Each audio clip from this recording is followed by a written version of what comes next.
Hello and welcome to Purple Pie Studios. In this video, I'm going to break down every single animation from this project on Halloween. So let's start. So this is the illustration I created for this animation project. So for the color theme, I initially decided that it would be a night theme so that we can get that scary looking environment. And other than that, for the elements, I first designed it in basic geometric shapes. Then I distorted the elements using the direct selection tool so that we can exaggerate that of this whole scene even more. And the next step is the layer separation process, where I'm going to separate the layers for each of the elements of the illustration to prepare the illustration for animation in After Effects. So for that, I have kept only one Halloween pumpkin with the stand, and one coffin with the zombie hand and the skull, and one tree.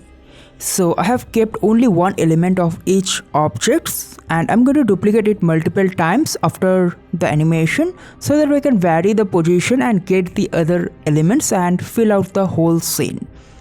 So for the Halloween pumpkin, I have also separated the face and then this Halloween pumpkin and even the stems, all of it in a separate layer, so that I can add some more animation later on if needed. And now let's jump into After Effects and let's check out the animation. So initially I planned out the whole animation with 2D layers.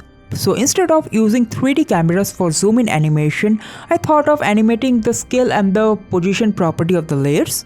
So when the object is moving towards the camera, it should appear to be bigger and bigger and move down in the y-axis. But the result wasn't quite satisfactory, so I discarded it and planned out the whole animation with 3D cameras. So I animated the whole camera movement in this composition. So let's change the active view to top view and let's check out the elements in the z-axis. So here you can see that all the objects are in different planes in the z-axis. Now let's get back to the active camera and let's focus on one object at a time. So let's select the camera and the pumpkin with the stand. Now here you can see that the camera has a position animation, which is a zoom in animation, and this other layers doesn't have any animation or individual keyframes, so it is following the camera as all these objects are in 3D. So once one pumpkin is properly placed in the camera environment, then I have placed the other pumpkins. So here you can see all the pumpkins spread out in the z-axis.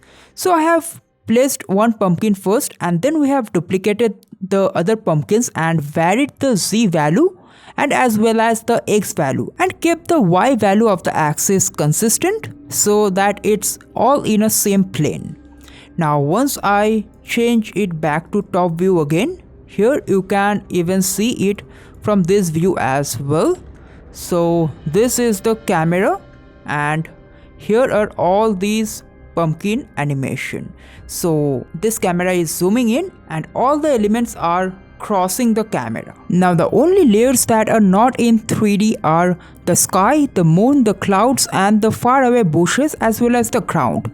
As these layers are very far away from the camera, so it shouldn't have any effect with a slow camera movement. Then to glow up the face of this pumpkin, I added a glow effect on the face of this layer.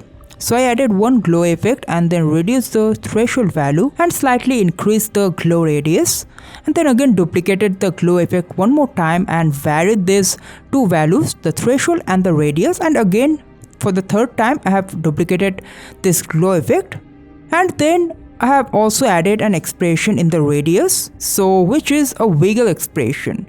So it has 2 as the amplitude and 6 as the frequency. It is going to vary the glow radius with time. So for this zombie character animation, I first rigged the whole body of the character using the Twig Bezier plugin, and then I animated the walk cycle in 4 seconds. A typical walk cycle takes around 1 second, but since it's a zombie character, which is usually a bit slower than a normal walk cycle, so I kept around 4 seconds and I got the outcome how I wanted. So for the foot movements, I have simply moved the foot up and down, and then I have slightly added some movement in the body as well. So I have slightly moved the body up and down as well, and then also slight rotation in the head and the neck as well. And at last I have just offset the keyframes to add some follow through. Next we are going to talk about this Crave animation. Now first let's check out the hand animation. So for the hand, I have added pins in the finger layers and then converted the pins into the bone layer using the Tweak Bezier plugin. Then parented this bone layer in such a way that the tip of the finger is parented with the lower and then lower. So this is the position which is directly connected with the hand, and this particular bone layer is parented with this hand layer, and this one is parented with the forearm, and this forearm is animated. So the position property of the forearm is animated, as well as slight rotation keyframes are there as well.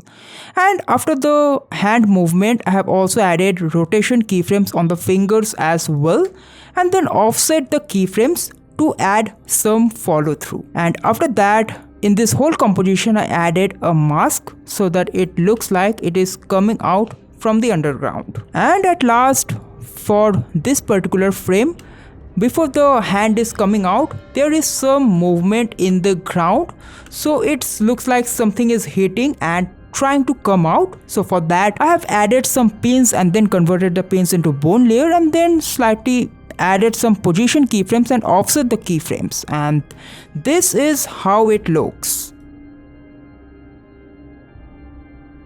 Now once the overall scene setup and the camera setup is done, I have added some fog in the scene.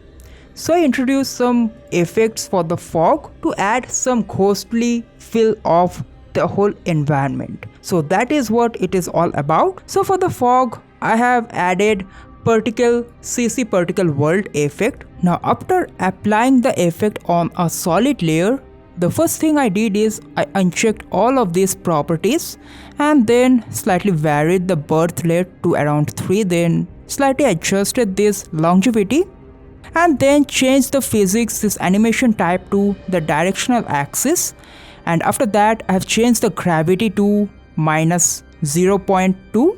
So the reason behind it is going to give some floaty animation, and also varied the resistance as well. And one more important thing over here is you have to change the particle type. So for that you need to have a texture. So if I change the texture over here, so by default it should be in line, and you can even change it to some different texture such as star, but I have changed it to textured faded disk, with which you can get an option to select a layer for the texture.